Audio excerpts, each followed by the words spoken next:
Opinionated Idiot.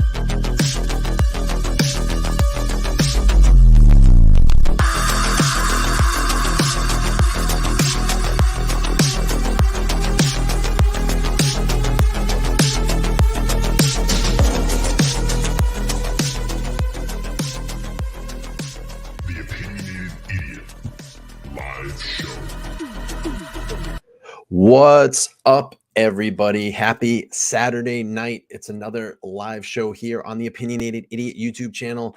It is Saturday, April 22nd, 2023, and I want to welcome everybody back in. This is crazy. I cannot believe that we are almost in May. It's almost May already. This year feels like it's literally just flying along. I think it probably has a lot to do with that that stuff's over with. But it's funny how we went into a period of time where everything seemed like it was standing still. Now we're past that and everything just feels like it's lightning fast. But we are all here. We're all hanging out this evening on this Saturday evening. I have to adjust my camera here. I think I'm a little out of focus. Give me a second here. Bada bing, bada boom. There it is. We're back. And yeah, I want to welcome everybody in the chat. The chat will grow as the show goes on. Yeah, it's going to be May. Laura says it's going to be May. I cannot believe it's going to be May already. Like literally in like a week and a couple of days, it's going to be May. It's flying. It's flying by. And speaking of flying by, once we get to May, we're literally almost just under 2 months away from the supposed preliminary hearing for Bryan Kohberger on June 26th. And we're getting close, and it's going to come fast. And I think it's going to come very fast and strong. And we are literally, I know that you are, I know I am. We're all chomping at that date. And hopefully it'll happen. And hopefully we hear the first rounds of preliminary hearing where we'll hear everything in this case, all of the evidence that is here in this case to present and see if we will go forward with a trial. What I want to do first is, if you're just coming in, please make sure to smash the like button. We need to smash the like button. And in honor of smashing the like button, we have a new tone, and we're going to do that right now. So what I need you guys to do is smash the like button. Smash, smash, smash. Smash that like button. When I play that tone, that's what I need everybody to do, is smash that like button. And I know AZ will love that one. I know I did that one for AZ. I know he will love it. And anyway, so let me just pull up some of the people in the chat. Chosen Rosen is here. He says she could have seen something outside her window, heard something upstairs, maybe took a photo of anything suspicious. Dr. Bob is here. Hello, Dr. Bob. Heather is here. She says everyone is abuzz about the subpoena. What is this subpoena we're talking about? We're going to get into that in a minute. She said, my head is going to explode. People will take the smallest thing and run with it. Yes, they will in this case. And like I've said, I've always explained it, always explain it. The evidence is there. Not all the evidence, but the evidence is there. And it's our job to look at the evidence on the table and sort through it and connect the dots. And that's the biggest thing in this case, is connecting the dots. There's a few areas where I still can't connect it, but I'm pretty much getting a huge picture of what has happened. And I'm sure that you're all formulating your opinions as well too. Truck City is here. That's a new name. Welcome into the chat, Truck City. We have Firefly here as well. AZ, what's up? AZ, incredible researcher right here. We have some very interesting emails back and forth. And I want to say I do appreciate all the time that you put into behind the scenes and having those conversations with me and in the Discord chat. If you are not a member, you are missing out in the Discord. Get down there, hit that join button. If you hit that join button, memberships are only $1.99. You can get into our private chat and see all the different interesting conversations that we have behind the scene relating to this case and other cases as well. Heather is here. I've already called her Heather. Stevie Irwin is here. What's up, man? Good to see you. Laura is here. And I have a special guest that will be joining the panel here in a little bit. I'm not going to disclose it, but when I do, we'll have them come on. I'm just going to say, I want to say, could it be a man, could be a woman. I don't want to give it away quite yet, but we're going to have a special guest on the panel this evening. And Laura says, it's my birthday month, but June is even better. School is out and the BK hearing. Absolutely. Absolutely. Vet Girl's here. She says, hello, Bryan. I love your live stream. Well, I love having you here and hanging out with us on this Saturday evening. Thank you so much. Let's see. Steve Kalen looks like a brand new name. Says Mr. Mojo Ryzen. That looks like a new name here in the chat. We have Tammy Lin. She says, hey there from Taiwan. Well, I think you are so far the furthest person that we've had watching this live stream because we're based here in the US. Well, hello from Taiwan. Thank you for joining the stream. And Candy is here as well. Tsunami says, sorry, I'm late to the rodeo. And Tsunami always has some great, interesting perspectives and funny perspectives in our member chat as well, too. Brian on the go is here. He says, hello, my friend. Let's see. Tammy Lynn says, can you give me a shout out, dude? I'm sending love and respect from Taiwan. Yeah, absolutely. We gave you a shout out there. Please make sure to subscribe if you're new. Truck City said, should I sub? Well, that will be based on your decision if you want to sub here, but we have great content here on the channel. Pamela is here as well. Says, hello there. Happy Saturday, everybody. DM is here. DM always lights up the comment section. I love it. Thank you for all your active feedback. Terry Dean is here as well. Truck City says he or she is here from Delaware. Well, thank you so much. I think I've gotten Consuela is here. So hello, Tammy Lynn. Well, thank you so much. All right, so let's get into the show. I got a hair that's kind of stringing down here. Let me get that out of the way. And I have a few things that I want to do. What we're going to do in a couple of minutes is I'm going to have my guest on, and this guest and I, behind the scenes, it's about having some very interesting conversation of trying to put together the timeline inside the house. And the way that I do that, and the way that I've done this, is I try to put myself in the house that night. I try to kind of get a feeling for the environment, a feeling for what happened. I kind of essentially become like a fly on the wall. And I just want to observe. Like if you could just literally place me in the corner of a room and I can just watch and observe and try to figure this out. So my friend and I have been kind of timelining this together. And they did their timeline today and I did mine. And we were kind of comparing and said, hey, it'd be really great if you come on the panel tonight and we can compare. And it's interesting because we've kind of been dissecting some videos along the way too. So I want to compare our timelines. We're going to compare our videos. And then if we have enough time, what I'm going to do is I'm going to open up phone lines tonight. And what I'll do is I'll have you come on. You can tell us if you think that BK, in your opinion right now, is guilty or innocent. And then what I want to hear is your reason why. And I'll give each phone caller maybe like 5 minutes to get their point apart. I'm not going to interject. I just want to hear your opinion. So you tell us why you think he's guilty or innocent. I'm going to give you the floor for 5 minutes and we'll do that.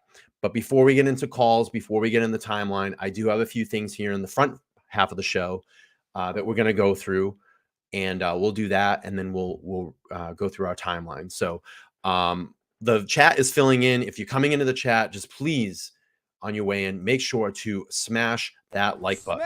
Smash. Yeah, please smash the like button. All right. So first thing I want to do here to kick off the show is we have a new panel of guests that were over on the Cuomo show on News Nation. I'm going to pull up this video here, and nothing really groundbreaking, kind of the narrative that has been going on, but a new source has come out and said Kohberger's cyber-stalked females and co-workers. So let's play this really quick from Cuomo. There's a lot to break down on the psychology of Bryan Kohberger, what this tells us about what else he may have been up to.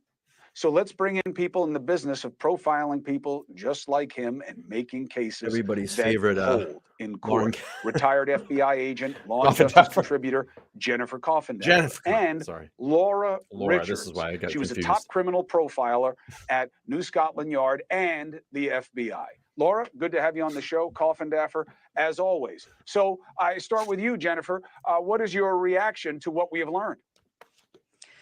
Well, it's big news, but it's also supportive news. It's nothing that surprising that he would possibly be stalking other individuals.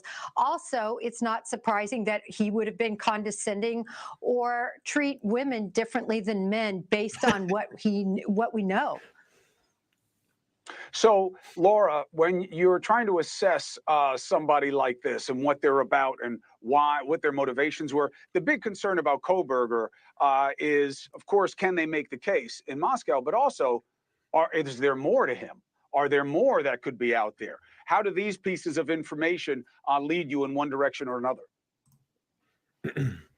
Well, yes, and thank you very much for having me on, Chris. It's a pleasure to be here. And I think that, you know, when I first started talking about this case, I said that there would be a history of stalking. This seemed to be a very predatory type of behavior and targeting one victim in particular. But in fact, going into a house of multiple occupancy told me that whoever this was someone who has done it before. So it's no surprise that there's a history. And I think we're going to be hearing more. You know, this is just tip of the iceberg. This is... All right, let's acknowledge this really quick. Heather has been a channel member for a month. And unfortunately, Streamer, the streaming service I'm using, will not allow me to pull that up. But you can see the green highlighted area there. Excuse me, I just got the worst indigestion all of a sudden. But let's give Heather... She says, great group here. Consider subscribing. Thank you so much, Heather. We'll give her a cheer for that one. And then always what we want to do before we go on is make sure we smash the like button. Smash, smash, smash. It's so great. All right, let's move on. Really the start of the investigation, timelining each of the victims to find out where their life may have intersected with his, or probably more importantly, how and when he targeted the primary victim. So his timeline is equally very important. And I suspect we're going to be hearing about more victims. This is just tip of the iceberg. So how do you reconcile, Laura, from a profile perspective, and then I'll come to you, Jennifer, as from a building a case perspective, but from a profiling perspective, how do you reconcile the methodical, the planning of maybe doing a fake break-in and a canard that leads somebody to want your help, and now you get surveillance equipment so you can just watch them, with a guy who breaks into a house with a hunting knife and butchers people and creates a scene that they can't even let us see? How do you reconcile those two types of behavior? Well, I would expect to see in vivo tryouts before what happened in Idaho. So this makes sense. And, you know, oftentimes with stalking cases, because the stalker does want to get up close and personal with the victim, which is no comfort to the victims, but does want to watch them. I've worked numerous cases where the stalker has created a situation that puts the victim in fear. They then tell the stalker and confide in them what's happened. And then they seem to be the rescuer and come to the help and rescue of the victim. So the fact, if this particular victim did confide in him that she was fearful about anything that was going on, and then there was a break-in, well, he may well have put that security system into her place and been stalking her via that means. So stalkers are very clever, they're very cunning, and they're very manipulative. And I would expect there to be an extensive history before the Idaho case. This is somebody who's done it before, because it takes a lot for someone to go through the door when there are multiple students within one address. But this individual did that. So he's practiced, he's done it before, and now it's the case of trying to find all of those, what I would call warning sign behaviors, and for women to come forward and to report and tell police whatever they might have experienced, whether it's the students talking about his behavior towards them and him making them feel uncomfortable. These are all very important warning signs. Hey, thank you for watching. All right. Please go to News Nation. Oh, I can't stand him. 35 subs by May. You can do it. We want 5,000 by June 26th. That is my goal. And then 10,000 by the end of the year. That's what we need. We need here. That's what we need here at the Opinionated Idiot YouTube channel. It's what we need here. We need here. All right. So there has been some buzz. Today, Sleuthy Goosey was tweeting. I was over checking out her Twitter, and she tweeted, wow, that's a lot of tweets and all at once. She was tweeting today. Wow, I had to say that again. About Bethany Funk being subpoenaed for a material witness. And I'm going to pull up that. If I can get this here. Hang on one second. Give me a second. I'll get to that chat here in a second. I just want to pull this up since I have it up. So here is the subpoena that everybody is going crazy about. Sleuthy says subpoena to Nevada for Bethany Funk as a material witness in the Bryan Kohberger case. I wonder how many other states have documents filed that we don't know about because they're not included in the Idaho case of interest page. I can't answer that. I'm not a legal expert. I don't know why, but maybe someone here in the room does know. But I just wanted to pull this up. That was her tweet. So shout out to Sleuthy. She's been in the chat before, but I wanted to shout that out. And what I'll do is I'm going to give a clearer picture of that whole tweet and the subpoena so we can take a look at it. Hang on one second. Let me just pull this up. You know what I need? I need a producer. Someone want to produce for me. Maybe one day when my channel gets 1 million subscribers and I can have a whole team to pay for it. Hardly like you, but we'll see. Maybe. Maybe someday. You never know. Live your dream, right? I'm living my dream right now. I absolutely love doing this, and I love doing the show, and I love having you all here to watch the show. So here's the subpoena here. It says case information. I'm going to say it's a very credible source because Sleuthy is an amazing sleuther. So shout out again to Sleuthy Goosey. So it gives the case description up there.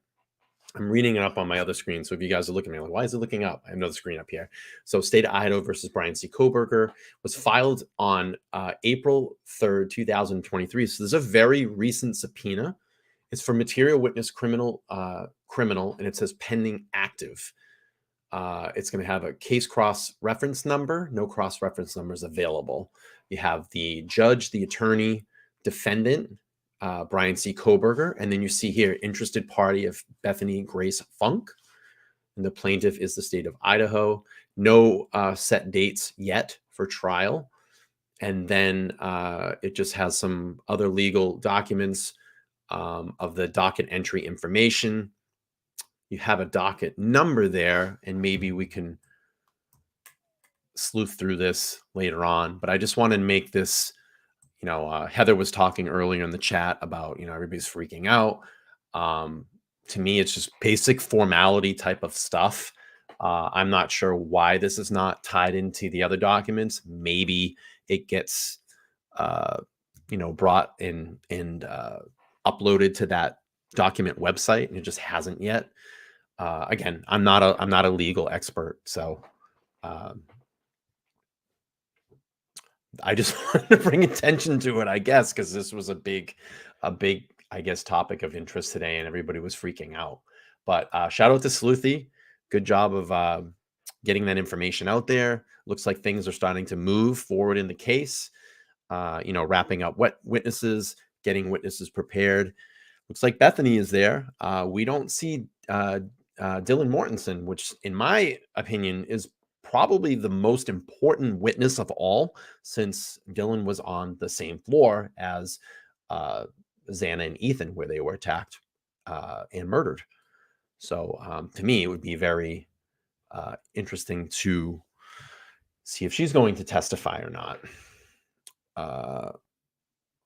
This is Michaela says, yo, once I start to get to know your channel a tad more, I'll be willing to intern for you for free, like real though.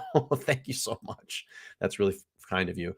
I need to go back up and address I think there was a new member. Wow. A lot of memberships were just gifted from Pamela Hamilton. Wow. That's very, very nice of you. So Danielle has become a new member. T2014 has become a new member. Karen T has become a new member, and Willow has become a new member, and Michelle has become a new member. Thank you so much for your generous donations, Pamela. That's very, very kind of you. We're going to do this as we always do. We give the new members a channel tone. Here.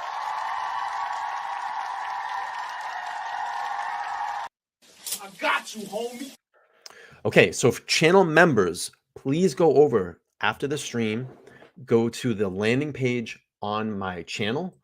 You can go to the community tab where I communicate a lot there. If you go into community tab, you will see the link because you are now a paid member of the channel. You'll see the link for the Discord group. If you want to get into the Discord group, just click into that and you'll be in our private Discord group and be able to chat with us. So we all welcome. The chat is very, age appropriate. There's no drama in the chat, and I make the chat rules. Once there's drama and anybody that's causing drama, that's it. You're out. You're not allowed in the group. We don't want drama over there. And there's a lot of interesting, kind of off-channel conversations that go on. I've learned a lot, and there's some incredibly smart people in that group. So, yeah, we will move on. We have 100 people watching right now. Only 51 upvotes or smashes. Do me a favor. Take a second and Smash, smash, smash. Smash that like button. I'm going to be using that thing all night. I love it. I love it. I love it. I love it. Okay. So what I wanted to do next before we get into kind of the heart of the show tonight is in my chat, in the chat. And if you're in the chat, you would see this in the Discord group that we have. One of my sleuthers or my channel members in there brought up an interesting thought about the murder weapon and the bloody clothes or items that were used in the commission of this crime. And I want to pull this up and we can read through this here. Hang on one second. And I actually asked this person if I could use it. And he said, sure, absolutely. So we're going to bring this up. So here was their thoughts. It says, let me just make this a little larger for you guys. Oh, that's too large. It says, my thoughts on the knife and or other bloody items that he buried and burned or otherwise disposed of them in Johnston, Washington, sometime after leaving Albertson's grocery store on the 13th. Johnston, Washington is a tiny farm community surrounded by vast farmland just to the east of Route 195, which runs north and south between Pullman and Clarkston, where Albertson is. The PCA says he left Albertsons at approximately 1:04 on the 13th, and the next mention of cell utilization was between approximately 5:32 p.m. and 5:36 p.m. in Johnston, Idaho. But I think this is a mistake. I believe they meant to say Johnston, Washington.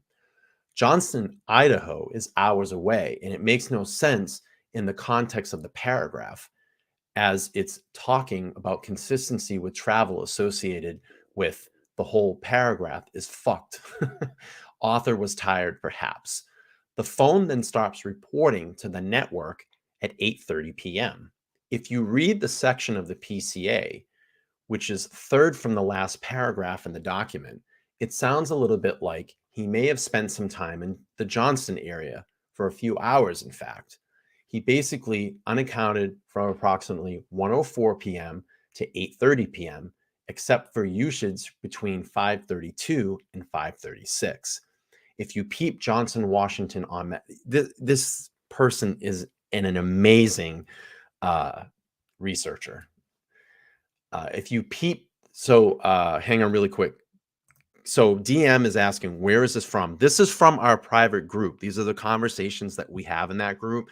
We throw a lot of different interesting information around there. And if you're not a paid member, you can't get into the Discord group. But if you do go in and join, you can the join button down below. My membership started at $1.99. That'll get you into the Discord group. And we have these type of conversations. It's really, really good conversations. So let me just go back to this. So he basically unaccounted from approximately 1:04 p.m. to 8:30 p.m., except for usage between 5:32 and 5:36. I would assume that's p.m. If you peep Johnson, Washington on the map, you'll see a bunch of open land with back roads intersecting all through the countryside. Lots of good hiding spots for evidence. One place that I found interesting is a road that runs up a small mountain to the actual Johnson cell tower mentioned in the PCA. I picture a guy in a semi-state of shock driving those back roads with his phone off, looking for a place to hide the goods, and then possibly getting lost on his way out, being forced to activate his phone for a quick check of directions. Dude, this is blowing my mind right now. This is so good, and it's so plausible. That's the crazy thing about this.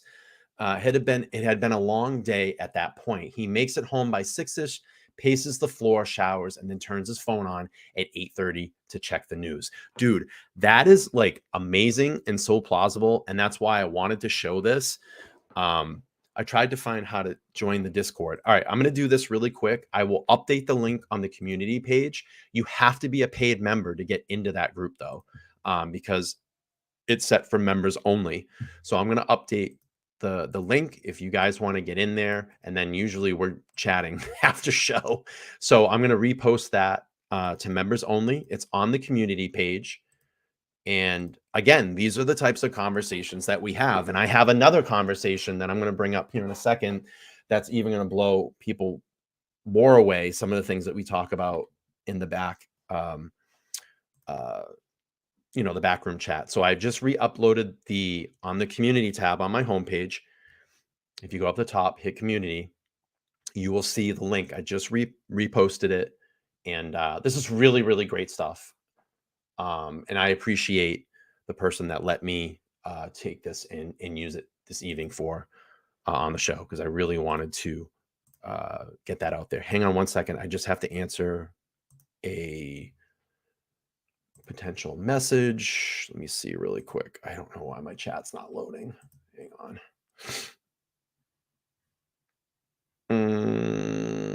Sorry, guys. Let me see. Let me bring this up. Okay, hang on one second. I just got to see if okay.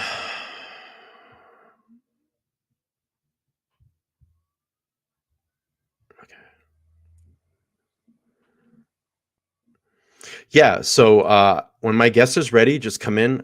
I'll pull you up in the back room, and then we can start going forward with our timelines. So what I want to do next is I have a special guest that's going to come on. She is a fan of the channel. Her and I have a lot of conversations back room, and we throw in on a lot of interesting scenarios, and probably going to do a little of that tonight for you guys. And I think it's going to be a really fun segment. And then if we have for some time later, I'm going to open up the phone lines. And what I want to do is I'm going to give you 5 minutes to talk, and I would like you to come on. Let us know where you're from. You can say guilty or innocent, and then just give us your reason why. I'm not going to go back and forth. We just want to hear what you have to say. Let me just acknowledge this super chat. This is from Christine Brown, the super fan. She said, my little bro is here watching with me, and he asked, what's the Idaho for? I wish I was so clueless. Just kidding. Thank you so much for the $5 super chat.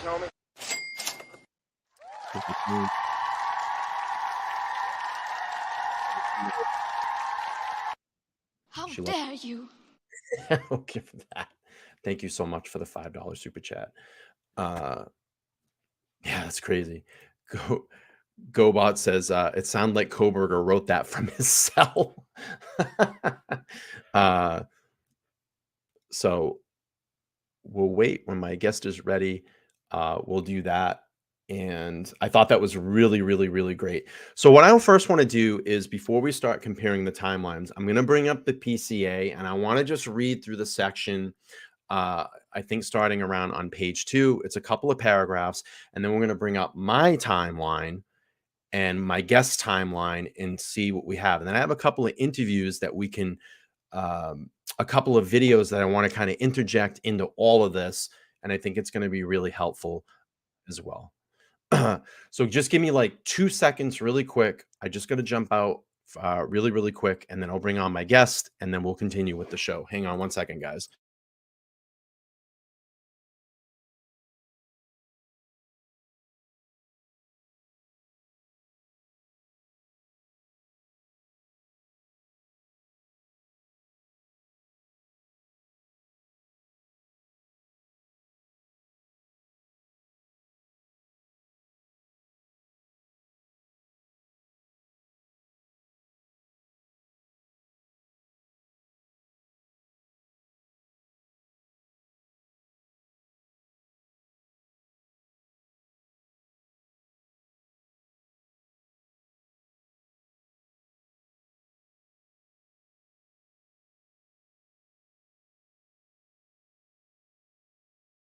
Okay, I am back. I'm sorry. I had a Diet Coke just before I came on, and that caffeine's running through me like crazy. All right, I'm back. Let me acknowledge the super sticker, and then I'm going to bring up my guest. Hang on 1 second. So Jennifer has sent a $1.99 super sticker. Thank you so much for your contribution to the channel, your kindness. I really do appreciate that. Let's give her the tones. Great cash, homie.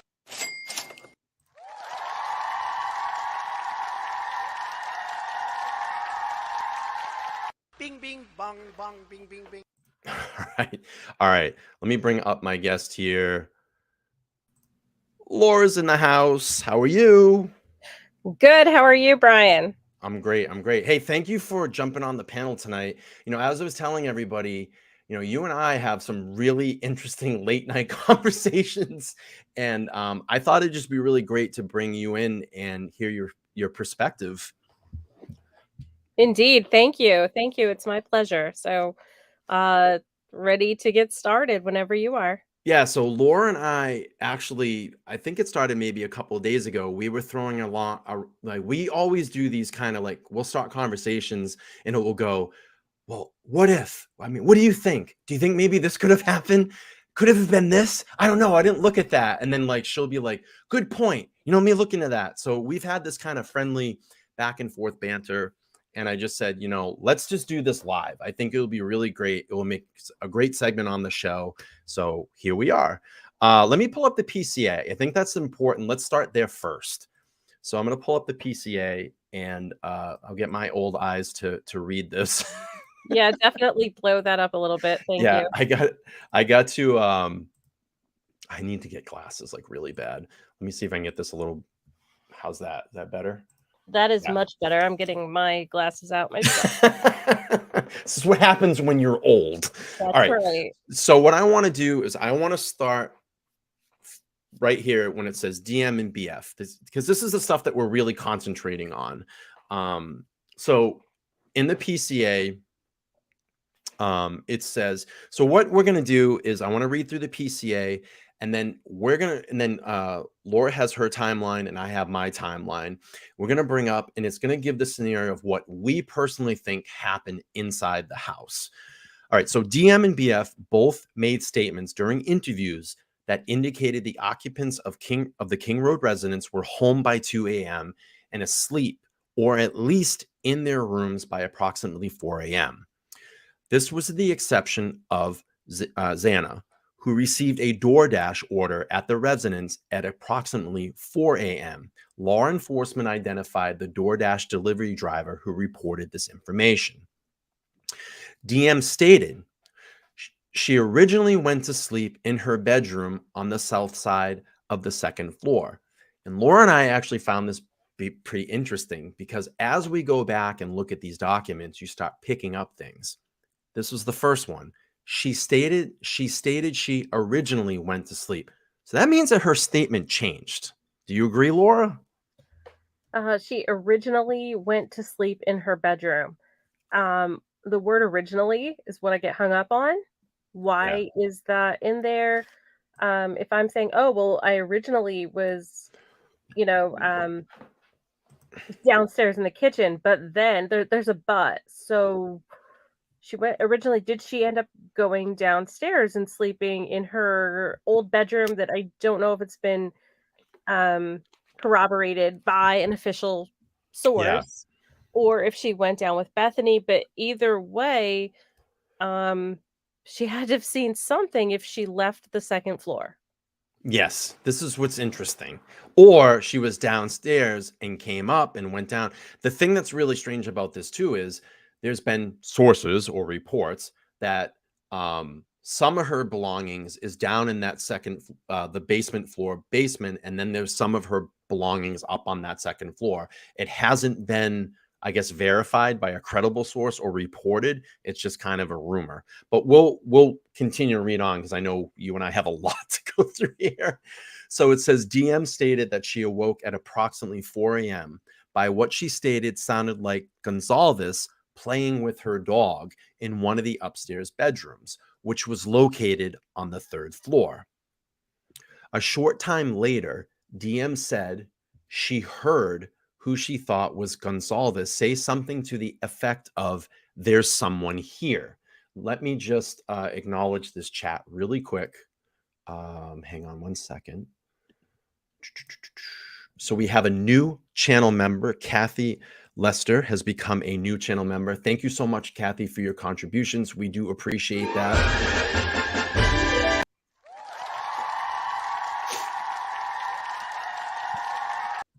Thank you for becoming a member of the channel. Okay, so we now says to the effect of someone's here. A review of records obtained from forensic download of Kernodle's phone showed this could have been Xana, as her cell phone indicated she was likely awake using TikTok app at approximately 4:12 a.m.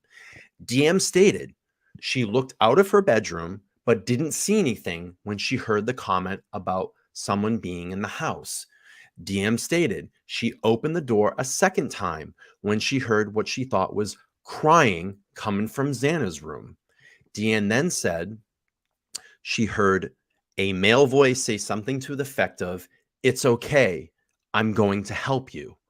At approximately 4:17 a.m., a security camera located at 1112 King Road, a residence immediately to the northwest of 1122 King Road, picked up a distorted audio of what sounded like voices or whimper following by a loud thud.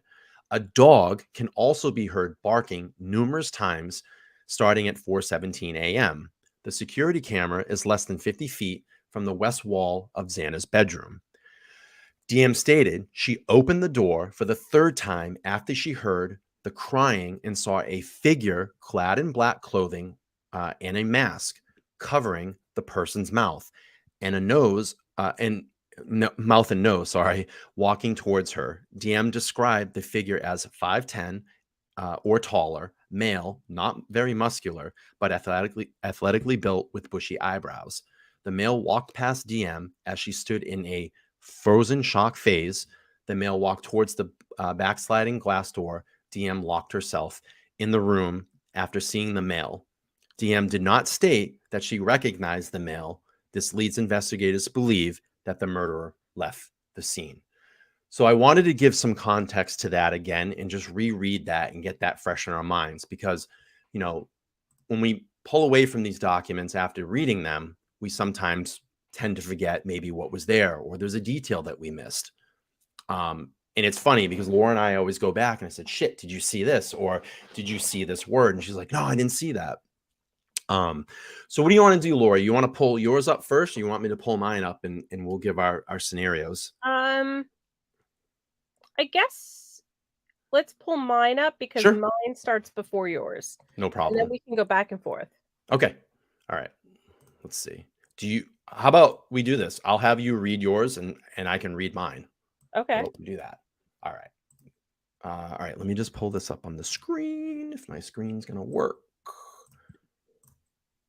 All right. you need that enlarged, yeah? Oh, I'm good. Okay. Maybe I'll do it for the audience here. Oh, perfect. Just tell me when you need me to scroll down and I will. Let me get a different view here. We'll do a focused view. Perfect. Great. Well, we start with the night before at 9:00 p.m. and everything that you see the squiggly line, that's just an approximate. Unless we have an exact time, we have the exact time in there. Okay. 9:00 p.m. Xana, Ethan, and Bethany are at the Sigma Chi fraternity house on the University of Idaho campus located at 735 Nez Perce Drive. Now, that's less than a 5-minute walk. I pulled this up in Google Maps. So, something else to be noted, I don't think there would have been a reason for any of them to have needed or used a car to go back or forth. Plus, knowing how much the police patrol that area, that would be a stupid move on their part. And they were very hyper vigilant about underage drinking, as you can see with the constant police body cams and the noise complaints. But at 10:00 p.m. is when Kaylee and Maddie are at the corner club across town. And that was over at 202 North Main Street. So that is verified. Okay. Then the next thing we have is 1:30 a.m. is when Kaylee and Maddie are seen at the grub truck located at 318 South Main Street. That's about 5-6 blocks away from the corner club.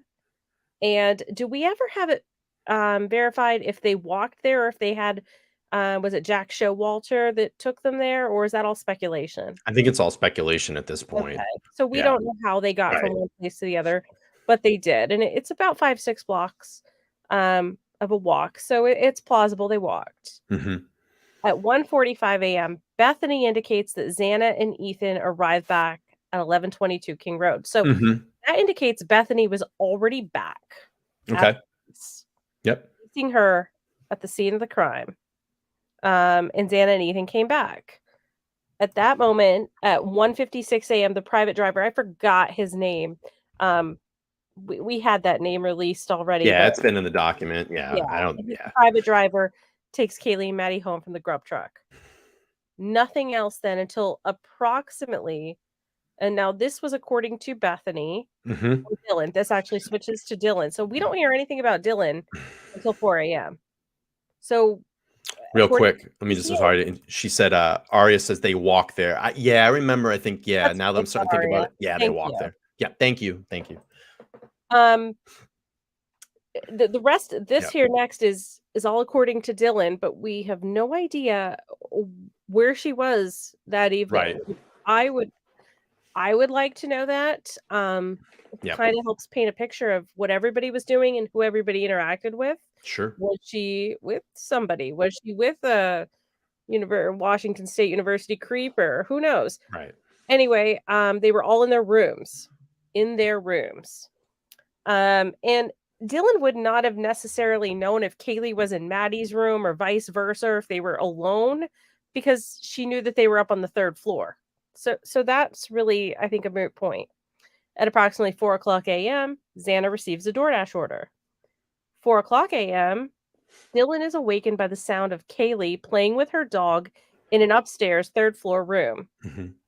Something interesting that I have looked into this afternoon, was that, and this is going to come up to remember in a little bit, Murphy wasn't a loud dog. I know you pulled something up earlier, Brian, and I went on to the Murphy Gonsalves Instagram page. I followed it because Jack Decor has an Instagram page for the dog now, and I went through every video of Murphy, and never once do I hear the dog barking or making any sounds. The dog's a happy-go-lucky dog, but no sounds. And I mean, he's playing with Jack. I mean, you see videos of him with and photos with Maddie and Kaylee and everything. So Murphy doesn't make a lot of noise. So I'm just going to say, if Dylan is awakened by the sound of Kaylee playing with her dog, Murphy doesn't seem to make a lot of noise in the videos of Jack playing with him. So that kind of alarms me. Was the dog alerted by a stranger? Because I mean, if you have dogs, you know that your dogs are more alert to a stranger, a strange voice. Dogs, have different heightened senses than we do as humans. So did Murphy first alert Dylan that there's there's somebody here, but then Dylan hears who she believes was Kaylee saying something to the effect of, there's someone here. So let's do this. Let's pause. I have some videos to pull up. Let's do this really quick.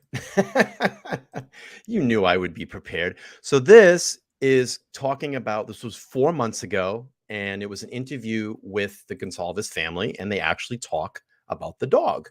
So let's play this.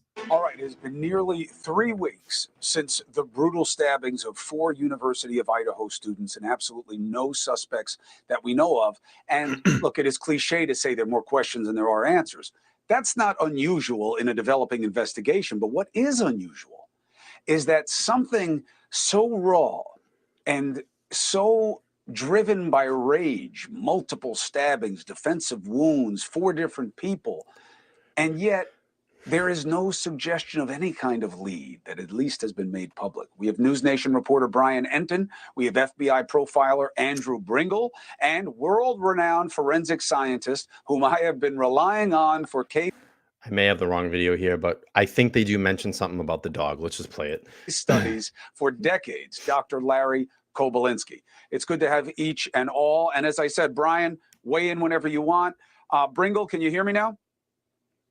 I can hear you. Actually, it's Bryan that gives the report that he's talked to the Gonsalves family. I do remember this. Can you hear me, Chris? Yes. So one fact question and then a question initially just about type. The fact question is 4 different people murdered, defensive wounds. What about sound? If you have defensive wounds and you have multiple stabbings and you have people on 2 different floors, how hard is it to do that with no real noise happening? Well, it's nearly impossible to kill someone with a knife without eliciting some kind of response from the victim. The victims don't go quietly in the night, even if you're asleep. The first stab wound is not likely to be fatal. And so it's very likely that 1 or more of the victims were screaming, fighting back, as has been reported in the open source information, that at least a couple had defensive wounds. And the question then becomes, why didn't those victims' cries, why weren't they heard on the first floor?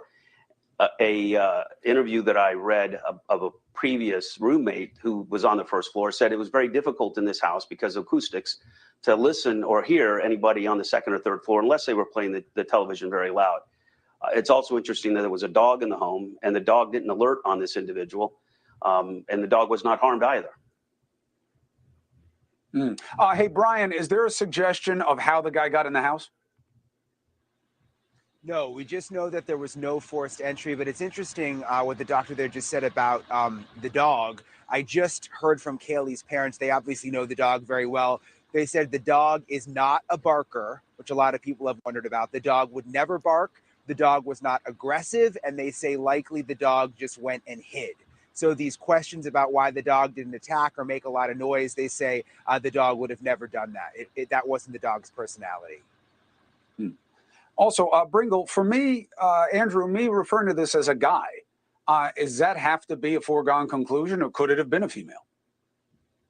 No, I think you mentioned the other night, why I said guy. I think the impulse is that because of the brutality and force that was used in this crime, and the type of crime that was committed with the brutality that it had, that it was a male. And in fact, most of these types of attacks are male driven. So the assumption is it's male. But you did an excellent job earlier talking about the parallel theories, one being a potential serial killer and one being a targeted attack from someone that the victims possibly knew. And I think that going back to the earlier statements of the police, my belief. Hey, thank you for watching. Please go to News Nation now.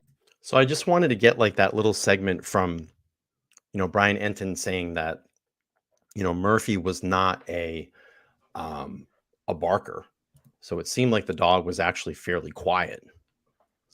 Yeah, that kind of fits the profile of a golden doodle too. Just a happy-go-lucky, not that barker of a dog. And he very well could have been created in Kaylee's room and could have heard something. I mean, the dog barking is mentioned, or the dog is mentioned twice by Dylan, which leads me to believe that it could have very well been a stranger that alerted the dog. Right. And also with Kaylee saying there's someone here. Right. And then at 4:12 a.m., it's confirmed that Xana was using TikTok on her phone. Mm-hmm. I know I saw the screenshots of Xana commenting on a TikTok at that time. That's all over the internet. That's not something that, I Right. mean, of course it could be deep faked, but why would somebody have put that and it be confirmed here? They obviously have her phone. And then so this was after 4:12. So I have approximately 4:12. It could be anytime between 4:12 and 4:17 is when Dylan opened the door a second time after what she thought was crying Mm-hmm. coming from Xana's room, and then a male voice saying something to the effect of, "It's okay, I'm going to help you." So we still don't know. I mean, we could argue back and forth. Is it Ethan that said, "Oh, it's okay, Xana, I'm going to help you," or was it Bryan Kohberger, or the suspect saying, "It's okay, I'm going to help you," Right. or did he say, "Oh, it's okay, I'm going to kill you"? Mm-hmm. I mean, either that, we know we have a male voice saying something that Dylan heard. And then at 4:17 a.m., the neighbor at 1112 King Road, immediately northwest of 1122. So if you're facing 1122 and Mm-hmm. you're looking at the cars, it's the residence directly to the right. And I believe from looking at Google Maps, there are 2 residences directly to the right. There's one that's a little bit further back off the road, and it's kind of like a triangular area. So looking at how the police always call it Queen Road and all, it makes sense looking at it. And so, oh, thank you, DM. I'm just gonna I'm give you some sorry. props there. I feel bad having DM in here and your DM, but we love you, DM. Yeah. So it's the residence directly to the right. Xana's room was middle floor on the Mm-hmm. right. It was less than 50 feet from this camera. So I just think my next door neighbor, we live in a residential area here where houses aren't too close to each other, but my camera would pick up. Now their camera was facing 1122.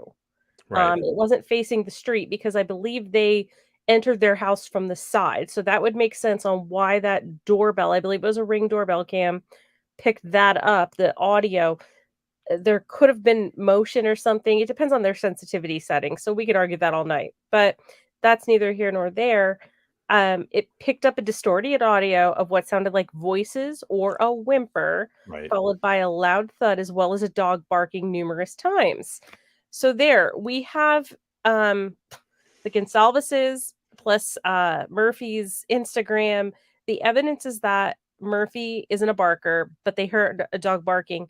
Not knowing how many neighbors had a dog, it makes sense that could Dylan have had some of the time off because it was approximately 4 a.m. when she was awakened by the sound of Kaylee playing with the dog, but then at 4:17 a.m.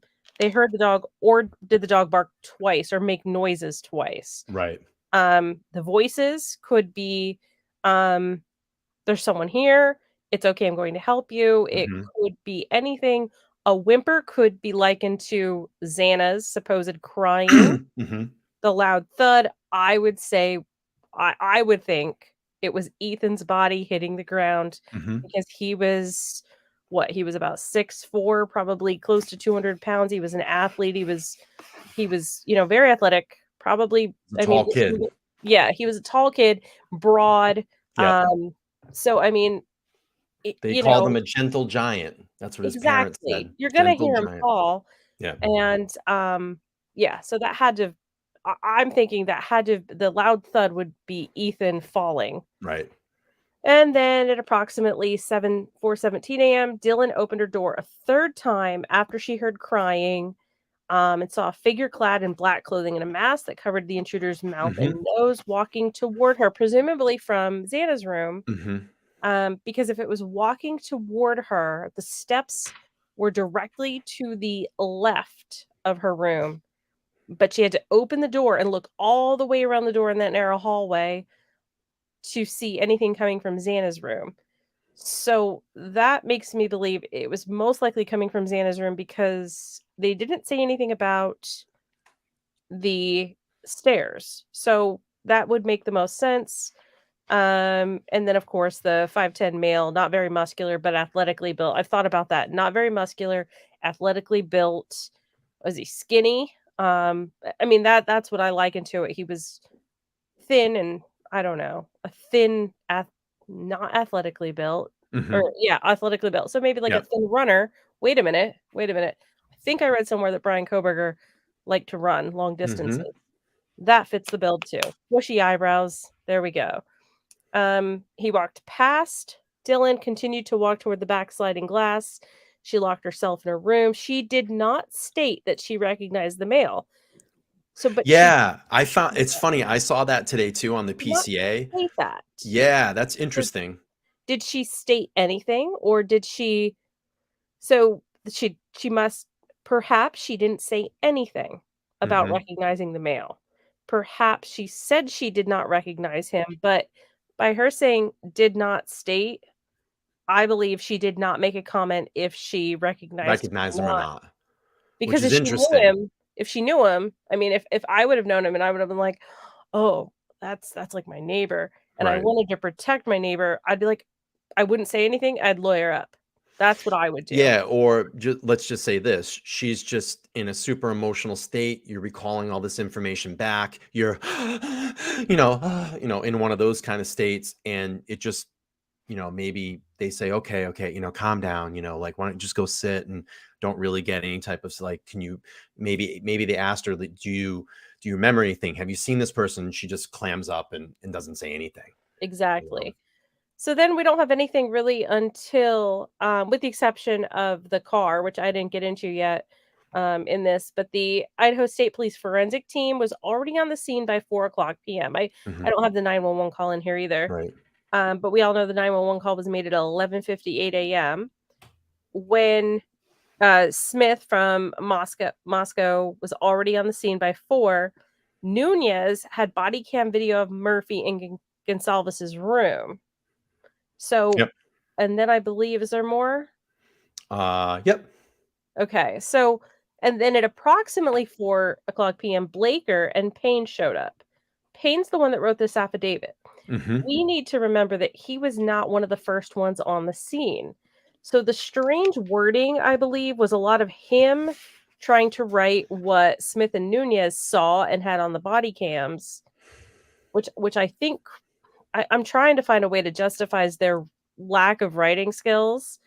But they're police officers. Yeah. They're not It's literally like note taking. That's it. I mean, you've exactly. seen every police body cam video. What do when they're talking to a witness?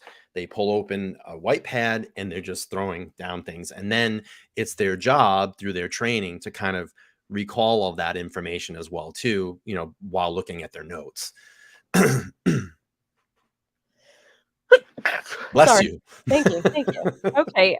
Smith walked Payne around the house. He entered the Mhm. bottom floor first, proceeded to the second floor west bedroom. Xana was deceased with injuries consistent of an edged weapon. Mhm. So remember that. Also in the Right. room was Ethan, who was deceased with wounds later determined to be sharp force injuries. So a sharp force injury is caused by a sharp object that cuts and divides the skin as it penetrates. So think Mhm. slicing. While Xana, it just says edged weapon. So, but they later determined Ethan. So could he have been sliced, fallen forward, and that is why they thought he was unconscious from a heavy night of drinking. Yeah. And Xana had edged weapon. I mean, that could have been the knife stabbing her. I mean, an edged weapon. I mean, if you want to think about it, you could use a credit card or a paper as an edged weapon to do injuries. So that's yeah. Mhm. And then Smith led Payne to the third floor, checked on Gonsalves's room, but Murphy was no longer there. Smith and Payne entered Mogan's room. Both Maddie and Kaylee were deceased with visible stab wounds on the only bed in the room. Also noticed was a tan leather knife sheath on Maddie's right. And the last part I have in here, I believe, is the Idaho State Lab located a single source of Mhm. male DNA on the button snap of the sheath. So something to be noted is that they were saying that nobody noticed this DNA on the sheath until it got to another state, Arizona or somewhere. No, the Idaho State Lab found it, and I believe that's when they said, "Listen, we can't link it to anybody, so let's send it to somebody that uses bigger databases," and that's how they found it. I'm trying to think of her name. She is the forensic detective, the genetic detective. Parabon. She runs Parabon. She's solved cold cases using the familial DNA, the ancestry, that type of thing. So that is, I mean, if anybody's questioning why Idaho didn't find it, they found it, but they admitted they couldn't identify it because obviously Bryan and his father or none of his family had any DNA in Idaho's system. Do you think they found it through like genealogy? Absolutely. Yeah. That's what I always say to people, as much as everybody goes, I want to do that ancestry thing. I wouldn't. That's your DNA on file. I mean, not that I'm a criminal or anything, but I don't want anybody access to my DNA. Well, I think that they found the DNA and then they compared it to, or they compared it to the DNA they found in the Kohberger trash in Pennsylvania, and realized that it was just the father-son match to the father. I mean, that's also another plausible, or they could have had a hit in the ancestry database. I mean, we don't know that yet. Right. But it's being used. It's, and I believe it CC. If anybody's in the chat that knows it, I can't think of her name. Her first name is Cece, and she runs Parabon. She's amazing, and she is, I believe, located out west. So if she gets involved with this, that would be crazy. And there, I just have a sharp object, thus cuts and divides the skin as it penetrates a stab wound. Results from the penetration of a pointed instrument into the depths of the body, causing a wound that is deeper than its length on the skin. So from that, I'm thinking Ethan had a slice that was wider than it was deep, yet Kaylee and Maddie had stab wounds, so they were deeper than they were wide, and Xana just had injuries from an edged weapon. Could the knife have gotten duller? Not if it's fresh. I mean, those, True. They're going to be super, super sharp. They're pretty sharp knives. I'd love to get my hands on one of them. Yeah. Well, we just may. You're all going to have to tune in for that. Let me just acknowledge the super sticker really quick. Really quick. Thank you so much for the 99-cent super sticker, Lisa. Appreciate you. Great cash, homie. Thank you so much.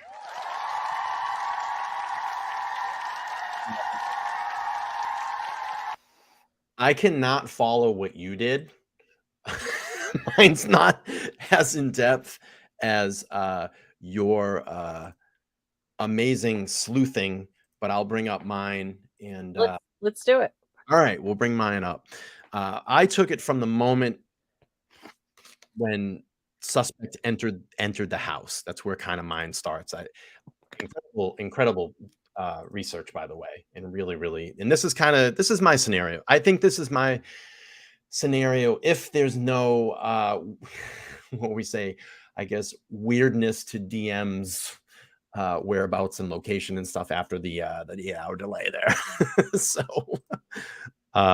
this is what I have. This is what I came up with. So this is what I would think if there's. So I have suspect enters through kitchen slider, walks into Madison Mogan's room. Attack starts on the 3rd floor. DM hears commotion, which she thinks is Kaylee Gonzalez playing with her dog. That's noted by DM in the PCA.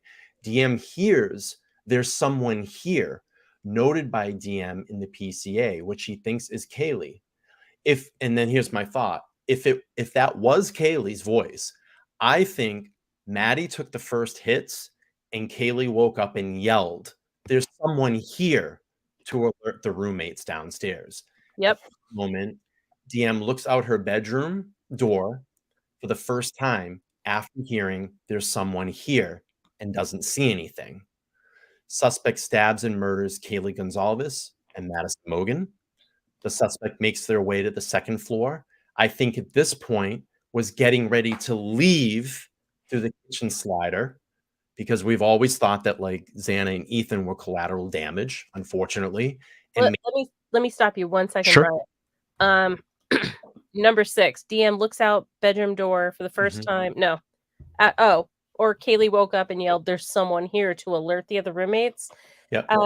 Looking at interviews of Kaylee, she was always one of the ones to stand up for what was right, always fighting the fight. I believe there was an incident where she told Maddie, "Let me write that email," and she really, she didn't take any crap from anybody. So I could see her yelling, "There's someone here." There's someone here, like to Meaning alert, like someone everybody, that's there's not someone supposed to be here. there. Help Right. me get out, something. Right. Because that was in her personality from what I've gathered from the numerous interviews, and everything. So just wanted to interrupt there. Yeah, Thank I you. appreciate that. And you and I did talk about this. So DM looks, after hearing that, she looks out in the hallway because this alerted her. She doesn't see anybody. So suspect stabs and murders Kaylee Gonzalez and Madison Mogan.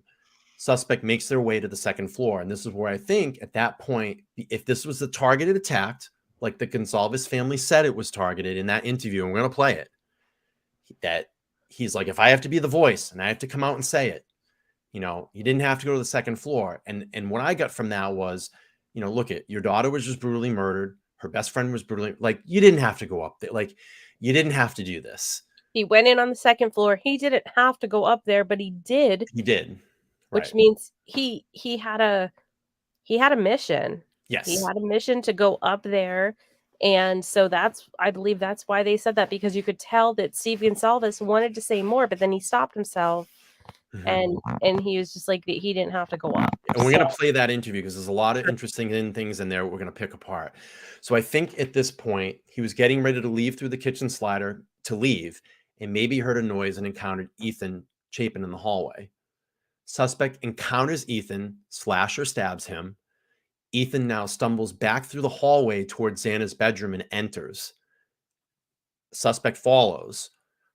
Xana starts to cry, noted in the PCA by DM after seeing what happened to Ethan. Ethan comes in, maybe she sees blood, stab wound, whatever, you know, bleeding from the neck. I don't know. We don't know his wounds, but we know that he was slashed. Slashing is going to cause a lot of blood.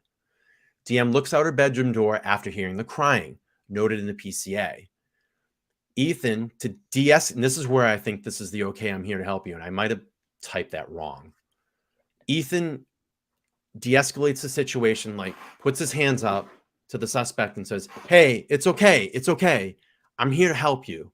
Or it could have been the suspect to get Xana to stop crying. And this is the theory that I kind of threw out. You have Ethan now maybe stumbling back into the bedroom, bleeding, slashed, whatever. You have someone that's come in, clad in black, maybe looks like law enforcement, and this dude so wanted, and you said this too, this dude so wanted to be military, so wanted to be law enforcement, or if you wanted to continue with making it look like that military theme, and we've talked about this, all you have the Air Force Base there, ROTC, and there's a Marine recruiting station in and around that Pullman as well. So if you're carrying that theme, he comes in like a first responder. Hey, it's okay. I'm here to help you. Or like you said, I'm here to kill you. Suspect encounters Xana in her bedroom, stabs and murders Xana. M continues to hear her crying. So here's very interesting too. If you read the PCA, she says that she continues to hear crying as she opens the door for the third time as the suspect is walking towards her. So technically, in my opinion, Xana was still alive, but mortally wounded. And I remember one of the leaks, it said how Xana fought back and her fingers were nearly severed. So that got me thinking, edged weapon. If you grab a hold of a knife or if you grab a hold of anything sharp, those injuries on her fingers would have been caused by an edged weapon, which wouldn't have been a stab. It wouldn't have been a slash, but it would have been injuries caused by an edged weapon. Then you have suspect turns toward hallway, walks past DM, DM sees suspect lead through kitchen slider. So mine's a little bit more basic, but that's kind of where I'm at with this. And then it's just all that weird 8-hour delay. And that can be another tangent of mystery that you and I have thrown around. So I think if that was straight to the facts of what we see in the PCA, that's how I kind of see how it would outline, in my opinion. Absolutely agreed. Absolutely agreed.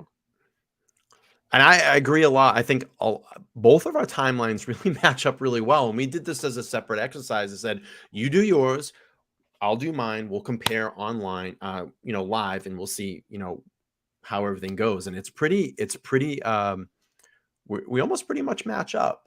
So let me pull this interview up with the Gonzalez family.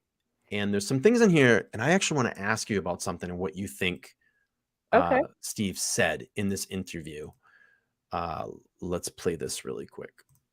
Edition of Cross Country in Moscow, Idaho. Tonight we are in front of the Moscow Police Department, and you may be asking why. It's been about 3 weeks since the horrific stabbing death of 4 college students at the University of Idaho. 3 weeks since we lost Zayna, Maddie, Kaylee, and Ethan. 3 weeks, and still the police have no suspect or person of interest. The community has been left in limbo, left with more confusion and more questions. We are on the hunt for answers for them. Moscow deserves answers. The students of the university deserve answers. These 4 young, innocent victims deserve answers, and so do their families. So let's start there. Joining me now on set, the parents of Kaylee Gonzalez, Christy and Steve Gonzalez. This interview is so telling. There's a lot of information if we really deep dive into this. I'm going to really try to pay attention, and I'll just kind of pull things up and throw it at you. Yes, thank y'all so much for being with me. You guys have been so transparent and strong for the public. Christy, you called the person that did this the boogeyman. Yeah. What did you mean by that? It's literally like what nightmares are made of. Like when you're a little kid and you think of the boogeyman, that's just how I feel. Like that's just the horrific details of everything. Them just having a good time, going home and going to bed, and this happening to them. Your best friend crawling into bed. Just crawling in bed. Every and girl the in boogeyman America comes. knows what that's The like. boogeyman doesn't, meet you at McDonald's. I mean, the boogeyman comes and snatches you out of your bedroom. Steve, we've been talking. I've been talking to folks in the community. You said something that stuck with me. You said, until this person is caught, you can't sleep in your bed. So right there, until this person is caught, do you think that Steve knew that it was a single person already? They're saying that the law enforcement hasn't updated them at this point. Yeah. I think they knew that it was one person that went mad, crazy, and did them all. All right. No, I can't just lay in my bed and do nothing. That's not the way I raised my family. That's not the way I raised my girls and my son. You don't be a victim. You stand up for yourself and you do everything in your power to make sure people hear you. And they're gonna hear Kaylee. They're gonna hear Maddie. They're gonna hear these. The other 2 as well. Yes. I'm careful saying anything about them because I need to be careful because I can't speak on somebody else's child. But these 2 girls, I'm not trying to be a glory hound, but these 2 girls, I'm going to do what I can do. And we're not being victims. We're going to fight. We're going to figure out how to make sure that we hold everybody, accountable, and we keep eyes and attention on this and get this thing resolved. Steve, you have made it very clear to our audience that you are supportive of law enforcement. You support the investigation. But recently, I've been watching and talking with you, and you're getting frustrated. What does that frustration come from, sir? They put certain people between you and the officers that are making things happen. And those people are like lawyers, and they don't want to say anything, and they don't have the guts to come up and be alpha and be like leaders and say, hey, we might say something that's wrong. We're going to take that hit. So the officers, they look me straight in their eyes. The lead detective looked me in his eyes. I have no doubt he's working as hard as he can, but somebody isn't communicating. There's nothing being released. It seems like they're trying to suppress the story. We want to put rewards out there. Like, don't do that. Yeah, I get it. Your town doesn't want to have reward posters posted all over when you come and you do your rush. You're not going to get a lot of students if they see those things. But this community is not going to heal until this guy's pulled off the streets. It ain't going to happen. Think it through. It's not going to happen. He has to be off the streets. We all are working for the same thing. When was there? Yeah. Go ahead. Until this guy, at that moment, I believe, because he stated that he broke into their phones. Mm-hmm. He had an idea. And he was probably so frustrated with law enforcement right at this exact moment because he was like, here's your guy. What are you doing? Why aren't you moving forward? And, law enforcement, it's a complicated thing. You can't just say, going back to OJ. I mean, like, I'll say it. He did it, but they had no proof. Like, the criminal case got thrown out because they just didn't have enough evidence to convict him criminally, which is why they went after him in a civil suit.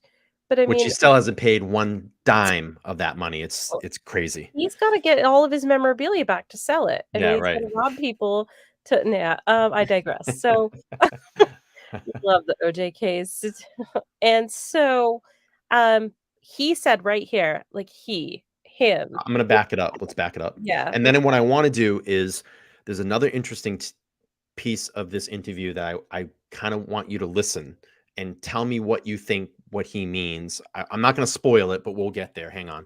Okay. But this community is not going to heal until this guy's pulled off the streets. It ain't going to happen. Think it through. It's not going to happen. He has to be off the streets. We all are working for the same thing. When was the last time y'all heard from the police? Thursday. Okay. Thursday, we looked at. This is the part here. Now he's going to say male. Does he mean like male, like a man, or male, like, mail that we get, like letters? Okay, let's hear it. Let's go back. We all are working for the same thing. When was the last time y'all heard from the police? Thursday. Thursday, we looked at our phone records. We want to be accurate. We don't want to sell anyone out. About 3 o'clock on Thursday. And did y'all get an update from the police about the investigation? There was nothing. We have no updates for you. There was no update. They needed me to sign a waiver form so that they could investigate something. Some mail. That was mail related. Is that a man or mail, like, like letters? I think it's letters. I think it's postal system. Interesting. Let's do it one more time. Yep. All right, I'm going to go back. Let's go back to when he says he again, and then we'll take it from there. But this community is not going to heal until this guy's pulled off the streets. It ain't going to happen. Think it through. It's not going to happen. He has to be off the streets. We all are working for the same thing. When was the last time y'all heard from the police? Thursday. Thursday, we looked at our phone records. We want to be accurate. We don't want to sell anyone out. About 3 o'clock on Thursday. And did y'all get an update from the police about the investigation? There was nothing. We have no updates for you. There was no update. They needed me to sign a waiver form so that they could investigate something. Some mail. That was mail related. Okay. Okay, I got it. Some mail. We're working with like postal mail. Okay. Yeah. So I guess they had to, being that they were her surviving next of kin, had to release, because it's a federal thing, her mail, meaning her to be investigated. Physical U.S. Postal Service mail. Postal Service mail. Or remember the whole thing about the UPS trucks? Yes. Deliveries.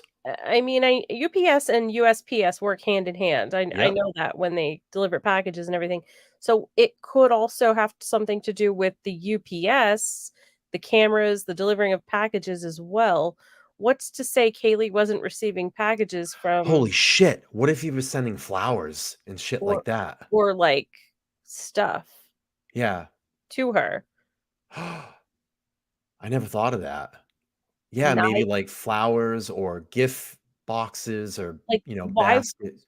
Because why is the mail, MAIL, why is the mail so important to this case when it looks like mostly everything was electronic? Did he send her flowers? Amazon gifts, someone said. Exactly. Amazon gift list. Does she have one? Ugh. Whoa. See, this is why Laura and I have, this is what we do. You're getting our text conversations when we're off air. Yes, because if I try to talk to anybody in my own personal life about this, they don't want to hear it. Like, they're so done. They're like, they got their guy. It's over. And I'm like, it is so not over. It's funny. I was, and real quick, I just want to tell the story. It's funny. I was, Tsunami said OnlyFans. That's not a bad idea either, thinking that. I was actually at a birthday party tonight and, kind of telling some of my friends, kind of updating, oh, how's the channel going? And I told them, like, it's really picking up and the shows are getting great. And a lot of people are watching the lives. And I have this community I've started. And they're like, holy shit, I can only remember when you had like 500 subscribers.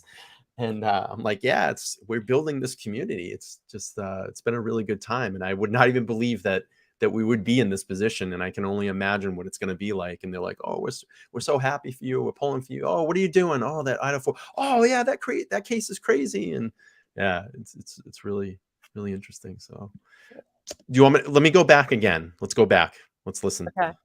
Updates for you. There was no update. They needed me to sign a waiver form so that they could investigate something. Some mail. That was mail related.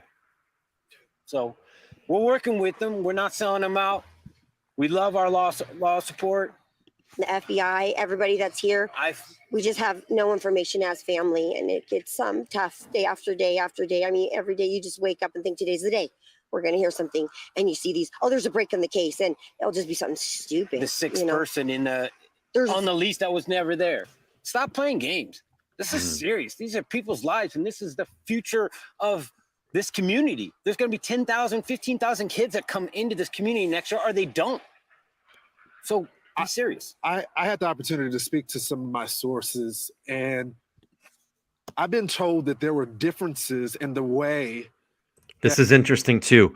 Watch Steve's body language during this. He gets very upset and very emotional. Check this out. That the victims were killed. Some were more severe than the other. There. Yep. And this week we heard hear him. He barely catches his breath. Watch. We'll go back. The victims were killed. Some were more severe than the other. And this week we heard the target attack, walk back, and then reverse her back to almost being crying. A target attack. What can you tell us about the targeted attack? He's almost crying here. They have told us that it was targeted, but they told us they can't tell who. We asked specifically, and they said, we'll try to get that information to you. And they got back to us a day or so later, and they said, we're sorry, we can't give you that information. But then a day later, we saw in the news that it was not targeted, or they think the whole house was targeted. But I'll cut to the chase. Yeah. Their means of death don't match. Maddie's They don't. and Kaylee's They know. cause of death, it does not match based on the autopsy report. They don't match. Would indicate that one of them. He doesn't have to may go have up been the target. steps. Let's stop playing games, guys. I need somebody to step up and be an alpha. Be somebody to be a leader. Don't make me do it. I don't want to do it. He doesn't have to go up the steps. Their points of damage don't match. I'm just gonna say it. What do you think? He knows. Does he go on about how he paid for the Yeah, let's play that. I'm sorry, I cut this a little early. Let me go back. We'll start it. I don't want to do it. He doesn't have to go up the steps. Their points of damage don't match. I'm just gonna say it. It wasn't leaked to me. I earned that. I paid for that funeral. I paid for that. It's my right. This is so hard to watch. You ain't taking that from me. Calm down. If you don't want to say nothing, that's your bet. But don't say I'm leaking anything. I paid that bill. Sent my daughter to college to get an education. She came back in the box, and I can speak on that. That's tough. I have a hard time watching that one. Yeah. What do you think? I mean, I think based upon how he reacted so strongly that I think Kaylee was harmed worse than Maddie. Hmm. Now, I know Maddie was like a child to them, so can't really discount that, but I believe, he spoke more of Kaylee in that interview than Maddie, and he has, I believe, carte blanche to talk about Maddie based upon the family course. dynamics, because he pretty much said, he's not going to talk about the other two because that's not for him to talk about. So therefore, I'd have to say, yeah, he was talking about Kaylee. I agree. Go Go ahead. Okay, I'm trying to pull up the list of the different places that were they subpoenaed records from. Mhm. Was Amazon one of them? Yes, and that was specifically the K-bar knives. Hmm. And the delivery was to get this was a subpoena for any deliveries to 1122 King Road. That was the UPS. So it's very interesting. So UPS was the deliveries, Amazon was the K-bar knife. Yes. No OnlyFans, I believe. No. No, they're so I know I even believed thought at the beginning that OnlyFans could have been something. I was also convinced Tinder was. I'm still on the Tinder thing. But yeah, we'll keep going. Sure. Also told from sources that are closer to an investigation, because there was a lot of roommates in there. And this was horrific for those roommates that were there as well. Absolutely. Yeah, Oh, absolutely. hang on. Let's go back there. That's interesting. That bill. Sent my daughter to college to get an education. She came back in the box, and I can speak on that. I was also told from sources that are closer to an investigation, because there was a lot of roommates in there. And this was horrific for those roommates that were there as well. Absolutely. Yeah, absolutely. The preservation of this crime scene. Witnesses tell me that it may have well been preserved because the phone was passed around between one of the fraternity members and the girls. One of them unfortunately witnessed the death, the body there. Can you confirm that? We cannot actually. We know nothing about that whole phone call. We've asked, and it's. I mean, I know that a lot of people want to know, but that's just not our agenda. We just are like, somebody called 911. Somebody was reported unconscious.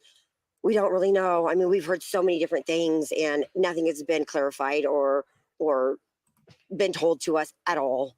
And I mean, I don't know if I personally have asked anything about that. I don't know if you have asked that, but we know that this is getting 3 weeks in, and it's starting to get. We don't want it to go cold. We're reaching out. I've reached out to friends down in California today that have connections that we're hoping to raise some money to get a reward, to get a private investigator.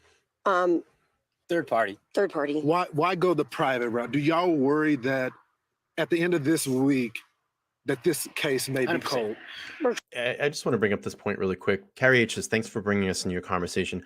I really have to thank Laura for this one. And I really want to really thank, listen, we're all have our adult lives, and it's, it's late at night, and I really want to thank her for taking this time and extending me the courtesy to come out and, have her online and public doing this. Obviously she's not on camera, but to give me permission to do this. And it's a real honor to have her here and have this perspective, because her and I have some really, really great conversations, back of house. And so Laura, thank you so much for taking the time and doing this. You're welcome. And I'll just add for a moment, this case happened in November, right around the time Delphi, they arrested Richard Allen. So I was joking with some friends and family, oh, well, what's my next case going to be? This happened. This was terribly unfortunate. Interestingly enough, I had met someone in town. Thank you, Karen. In my local town, who was from Idaho. well, she was originally from my area, moved to Idaho. She had just moved back, and I said, "Oh my goodness," me being so Pennsylvania centric. I said, "Oh, were you near the case?" She was like, "Well, no, I'm closer to Coeur d'Alene, which is where the girls were from." So that kind of, I was like, "Oh." So having a friend that just moved from Idaho, like a month before, just had me just so enamored with the case. And then I went through a rough point in my life. I'm not going to divulge it. That's neither here nor Yep. there.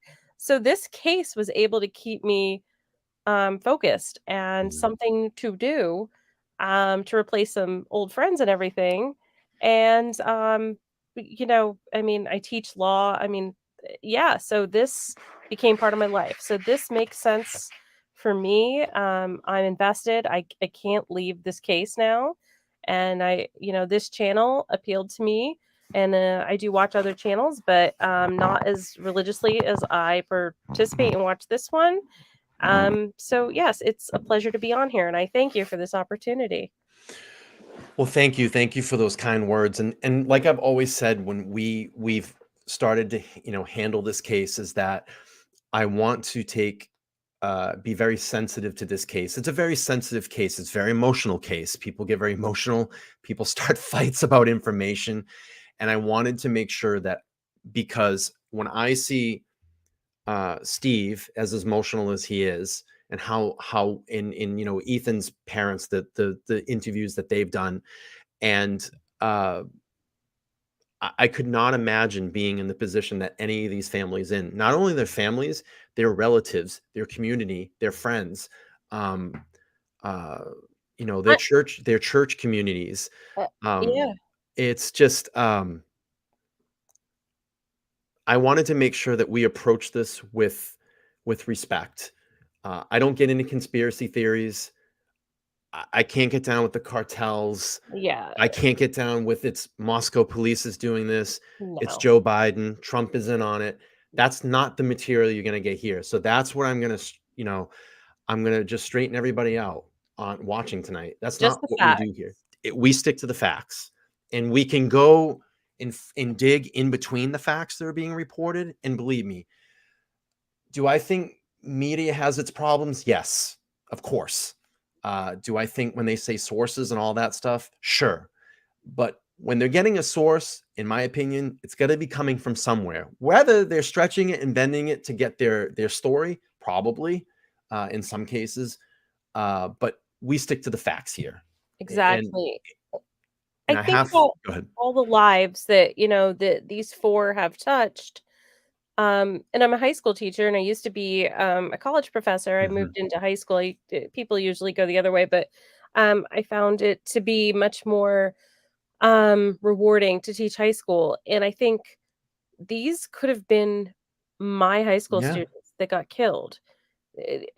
These could have been kids I had in my classroom every single day, and got to know and knew all of the things. And and poor, I just want to say poor Jack Decor. Of course we all thought maybe maybe it could have, but it wasn't. The Gonsalves family trusts him, has them in him in their phone. Think of how he's been affected, not answering his phone. I can't imagine what he's living with too. So yeah, we really have to, those that have totally been proven to be not involved, we really got to think about them, that they're still going through this. This isn't a movie. This is real life, and it really happened to some people that seemed like some really good people. They were kids. They didn't see this coming. Those kids were, I think someone said today, it was a comment, like they were just, and I don't want to compare it and be, sound shitty when I say this. They were just chickens in a hen house, and they had no idea that this was coming. The big bad wolf was coming for them. They didn't know. These kids didn't deserve this. They didn't deserve this. And these families don't deserve to go through what they're going through. And, I only hope that we can get to June 26th and we do have a preliminary hearing. We don't know. Maybe it gets to a point of where if Bryan Kohberger really did this, he might get to a point of where all the evidence may add up and just say, fuck it, I'm going to take a plea bargain. Nah. You think he's going to go through with it? He's too arrogant. He wants to watch. He wants to be front and center.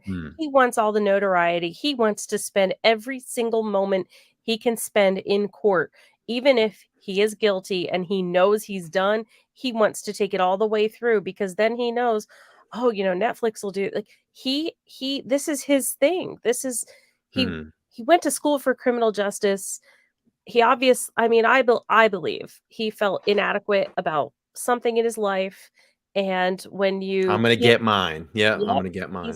he's not gonna give up. And even if Ann Taylor says, there's nothing I can do, but that's actually her job to do whatever she can.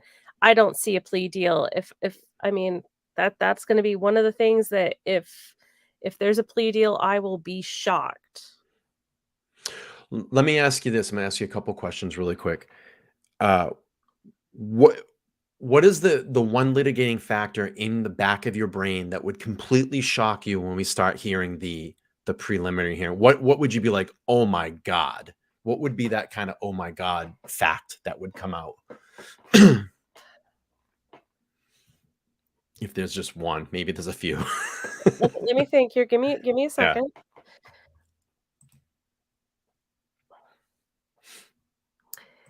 I think the only thing that would shock me at this point is if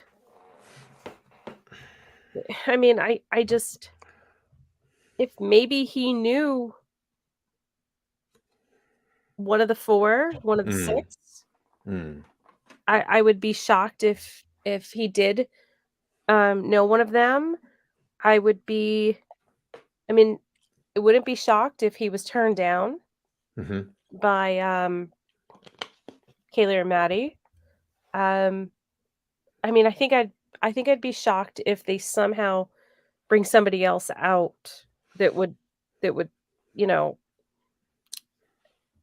basically say it's not him, it's me. But I think this totality of all of the circumstantial evidence and whatever else the police have not released is going to be a lot for us to take in, depending on what all they release in this preliminary hearing. Yeah, and it's like that's the thing too, is that I think people make a lot of assumptions just off that PCA, and I'm going to go back over it really quick. 103 pieces of evidence taken from King Road that we haven't even heard about yet. 4,000 photos that have been taken in King Road that we haven't even heard about. Digital scans of inside and outside the residence that we haven't heard yet. We know that the items that were taken from Bryan Kohberger's apartment that haven't been processed yet. We don't know what is on those items, what they are, what the relationship is to this case. You have the search warrant of his parents' house, all the items that were taken there. We don't know any of the relationships of the items in this case as well. Then you have what I call the rolling crime scene. I think that is going to be one of the biggest litigating factors in this as well, too. But I still don't think that if I don't know if I want to say that. I think that's going to be a big litigating factor in this, too. The car hasn't even been processed. We haven't heard about that yet. So there's still a lot of things that people have to keep in their back of their mind when they make their assumptions, whether they think it's guilty or innocence, that there's still a lot more evidence in this case that we haven't heard yet. Are you still playing the rest of that video? Sure, we can play it out. Absolutely. Yeah, let's go back to that. I think there was something that Christy Gonsalves said that struck me. Oh, okay. Thank you, Cindy. Do you want me to rewind? No, right where we were. Cindy the fossil chip. What happened? Why do I not see you on the screen? It's fine. Let's do this. Interesting. There we go. Yeah, there we go. Okay, let's play this. I'm going to just back up just a little bit. Here we go. I personally have asked anything about that. I don't know if you have asked that, but we know that this is getting... Have well been preserved because the phone was passed around between one of the fraternity members and the girls. One of them unfortunately witnessed the death, the body there. Can you confirm that?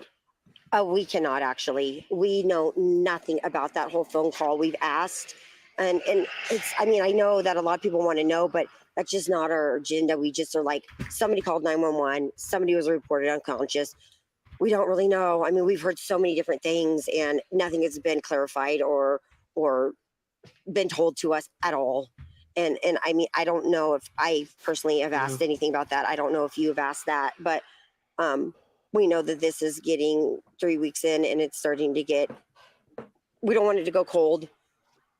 We're reaching out. I've reached out to friends down in California today that have connections that we're hoping to raise some money to get a reward, to get a private investigator. Third party. Why go the private route? Do y'all worry that at the end of this week that this case may be 100%. cold? We're scared. When you We're tell me you scared. don't want a photo up there with the reward offering information, that kind of sounds like you're trying to like suppress the story. I mean, why do you not need help? But hey, I could be wrong. And your officers, I apologize if I'm wrong. Yeah. I want to, absolutely. please forgive me. Please forgive me. But if you don't have the information, people do know. If they don't, then you Give know, us the something. community, this is a community that is IT based. These guys live a digital footprint like we've never. All of us older people, we don't know how much that digital footprint could be helpful. So that's what we ask for. I hope like a DNA, a family lineage, if they could come out here and just start taking, this town is not that big. We could figure out this, and it might not be him. It might be a family member. We have family all going to the school together. You know, there's cousins, there's aunts, there's uncles. We could find this guy just with volunteers. Lineage companies where Put Idaho on the map. Christy, Steve, we're going to stay on this case. Thank you. We're not going anywhere. Thank you. You guys have been candid with us. We'll keep asking questions. Any resource that we have available, our audience is praying for you guys. Thank you. Thank y'all. It was big for you guys to come back to Moscow tonight. I know it took a lot of courage to do it, and I'm hoping we can get some answers for you. Thank you so much for joining me tonight. Anything there, Laura, you want to talk about?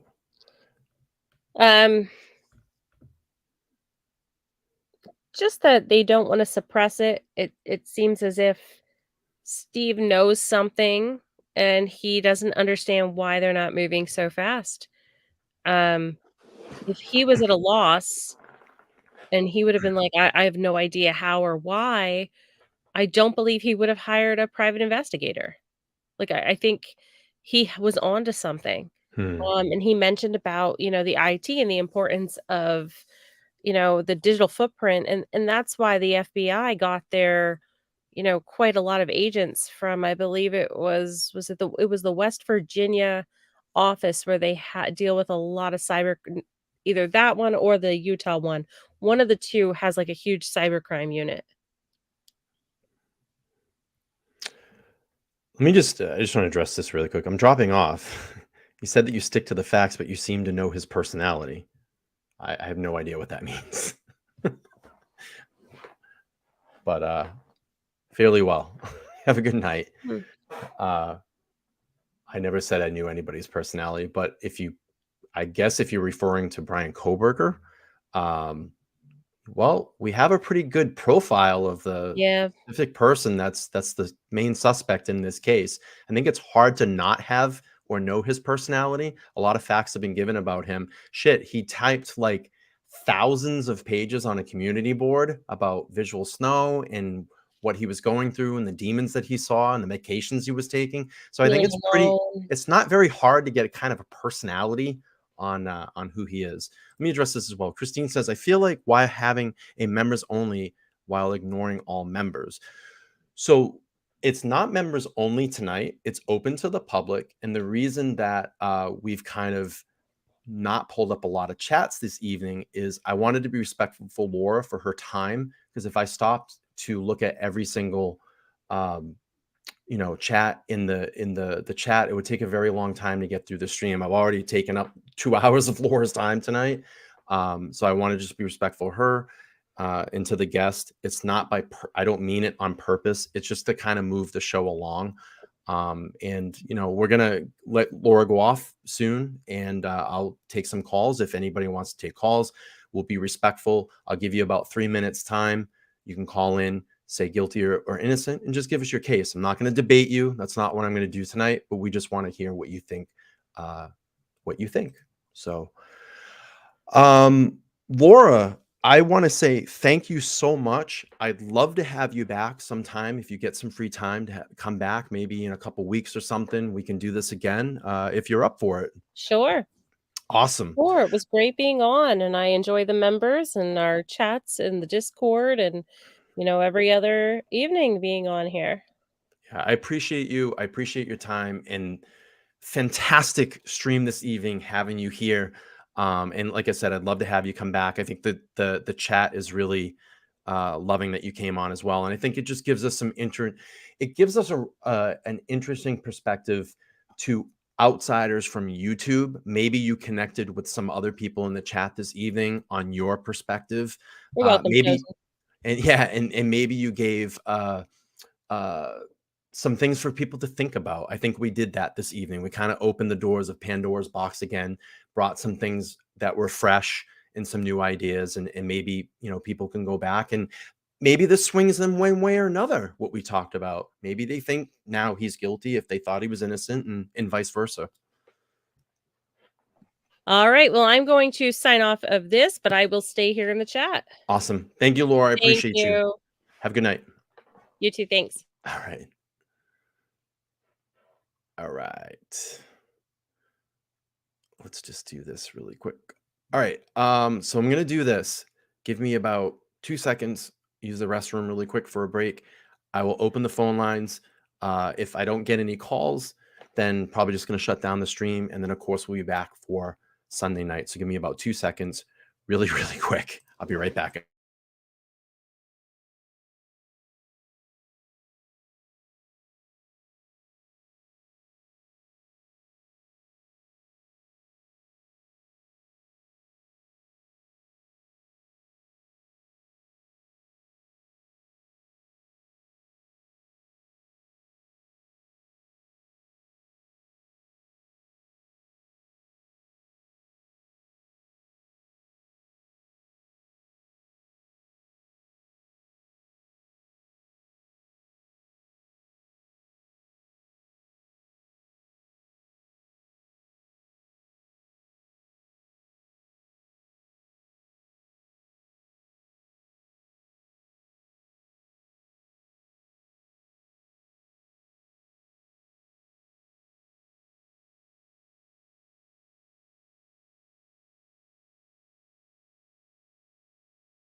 Steven. Smash, smash, smash. All right, folks. Let's do this. I'm going to open up the phone lines. If anybody wants to call in, let's be respectful. Get your 2-minute spiel out. It's not for a debate. We just want to hear what you think. So if you can call in, give us a name, where you're calling from, say guilty or innocent, and then give us why. So hang on 1 second. Let me just open up the phone line and I'll drop it in the chat. All right. Phone line is open. Let me give you the phone number.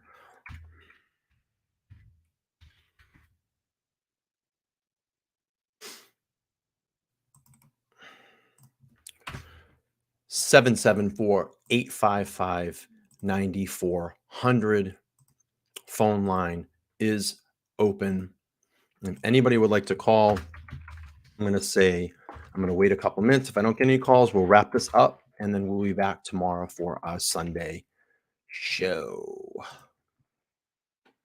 Come on, there's got to be a brave soul out there. One brave soul.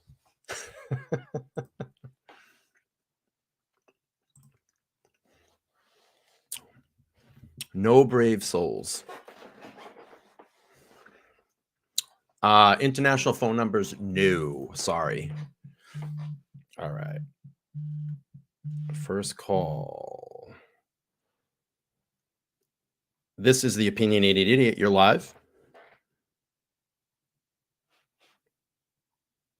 I don't know. I think they hung up.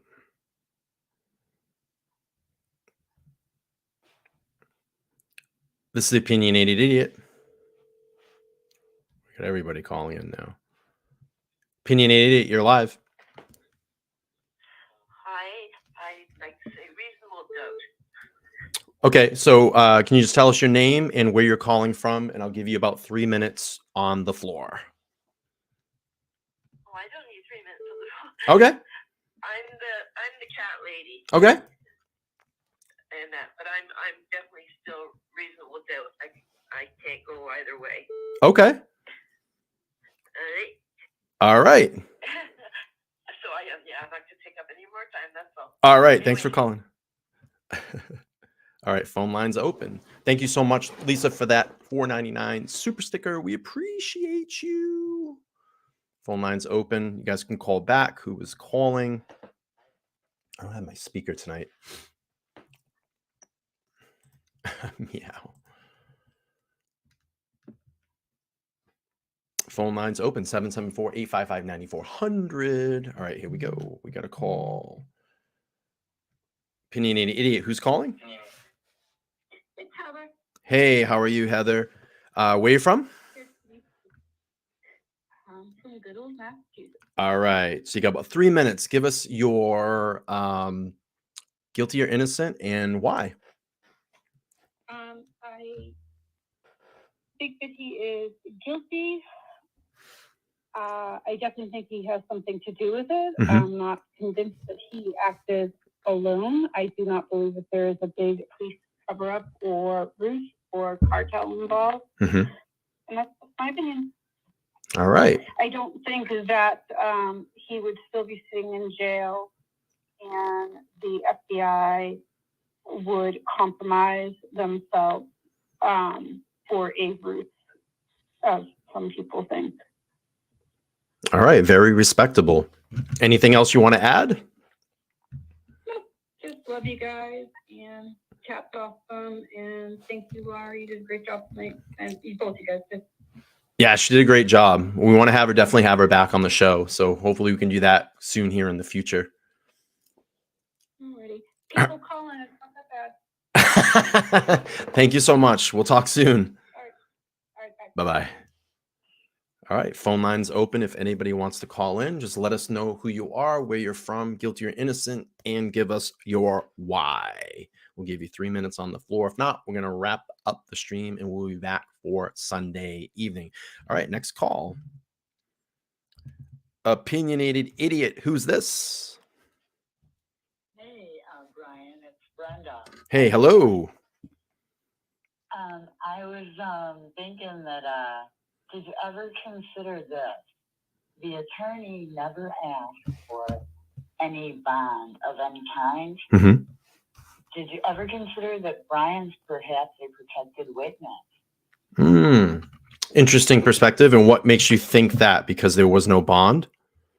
Because I would think that any attorney, like worth the salt, you could say, at an arraignment hearing, whatever I've done, Mm-hmm. I'm going to want him to ask for some type of bond bail. Mm-hmm. And since the judge had to even ask the attorney if they were going to ask for it, Mm-hmm. and they declined, Mm-hmm. and I've never really heard of that. But it just didn't quite make sense to me. Mm-hmm. Your attorney's going to want you out of there. For 10%, you can walk into, court. Mm-hmm. You never know. Right. You never know. But, yeah, he still lives in Detroit. Now I'm in Arizona and was never into this. And my friend is all up in it. And we were flipping around one night and I'm like, no way. It's a great show. We appreciate that. I appreciate that. Let me ask you, so you didn't say guilty or innocent. What do you think? I hate to not say one or the other, but Sure. He's guilty of something, but I don't think he's the main character. I think there were probably three. Okay. And what makes you think that? If you hear the audio, again, my Yep. friend has these amazing speakers, right? Sure. And I know you probably do too. Right. If you hear that doorbell audio next door, Brian, Yep. it's just unbelievable. we had to replay it and play it, and I went through her house. She has these cathedral ceilings, and in different areas you could catch it better, but there's certain phrases that you can put together, and from the voices and everything, there are, I would say, 3 people. I really even think you hear Ethan getting, yeah. Okay. There. I think, yeah. All right. But, Well, yeah, great show, Brian. thank you so much. I appreciate you calling. We're going to hang up and let a few more callers get in before we wrap up the show. So thank you so much. So we're not on the air, right, Brian? No, we are live on the air. Okay. All right. Have a good night. All right. Opinionated Idiot. Who's this? This is Patty. Hey. And where are you from? I am from Florida. All right. And guilty or innocent? I'm sorry? I said guilty or innocent. I'm going to go 80% innocent, and I'm going to tell you that I worked in 11 years at a men's prison. Okay. Here in Florida. Sure. And I do mental health. That's what I do. Okay. So just judging by his behaviors and some of the information I've heard and read, and my gut's telling me he's not the one. I'm kind of going with the other caller that he might have participated in some way, shape, or form, Sure. but not the main character. So, and trust me, if he's getting his, regardless of whether he did it right now or not, those officers are not being very nice to him, no matter what anybody says. Right. Just wanted to put that in there. So, anyway, but that's the way I feel. Okay. Well, we appreciate that. Like I said, I just wanted to open up phone lines, get everybody's perspective out there. Again, I think a lot of people are on the fence right now. They're either 50-50 or they might swing a certain way, but I think we're still waiting for that preliminary hearing and to hear kind of the full evidence over those next couple of days to get this to trial if it goes to trial. But yeah, I appreciate you calling in.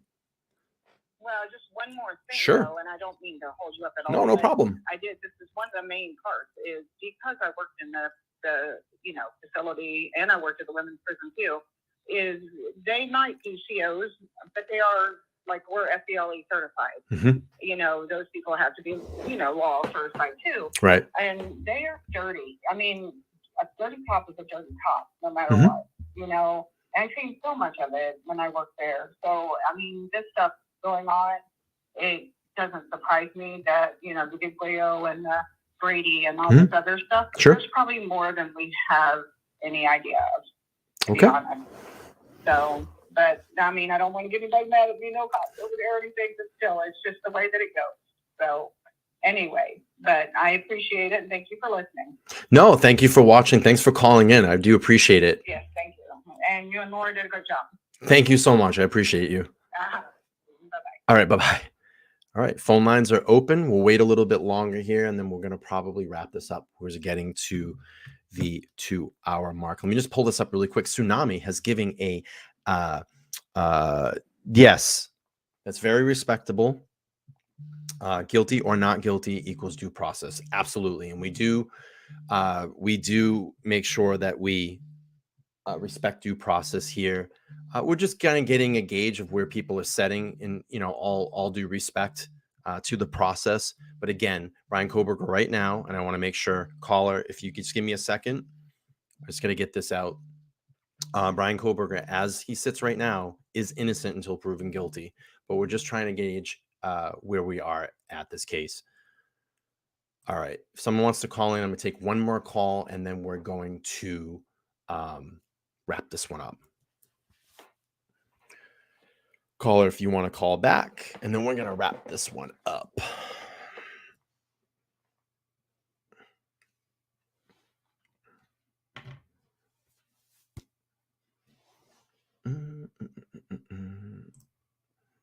Smash, smash, smash.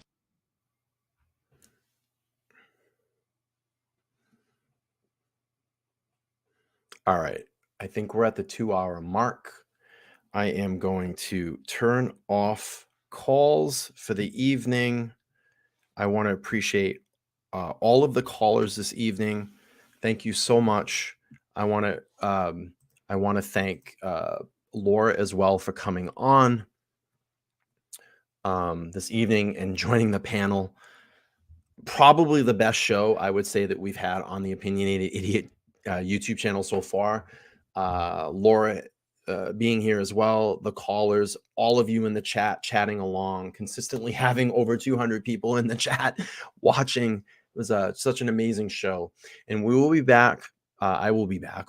I will be back tomorrow night. Let me just drop the link in the chat, and we're going to keep moving on and continuing with part 5 in the Looking Back series that I've been doing. And we are going to talk about what the lawyers and experts were saying about this case. So tomorrow night, their link is in the chat. And after show on the Discord, I'm sure we'll be chatting for a little while. But the link is in the chat. Please set your reminders for tomorrow, 8:30 p.m. Eastern Standard Time. Thank you all so much. Please, if you haven't already, smash that like button on the way out. And I will be back tomorrow night, 8:30 p.m. Eastern Standard Time. Everybody's giving the thanks. Thank you so much. Yes, hit the rewind. You're not going to want to miss this one. This was like such an amazing show. Amazing show. Yeah, everybody be safe. We'll be back tomorrow. And I'm going to hit the outro here in a second. See you all tomorrow for part 5 in the Idaho Looking Back series. Everybody have a good night. Subscribe to the channel. Smash that like button. Turn your notifications on. I'll see you all tomorrow. Bye.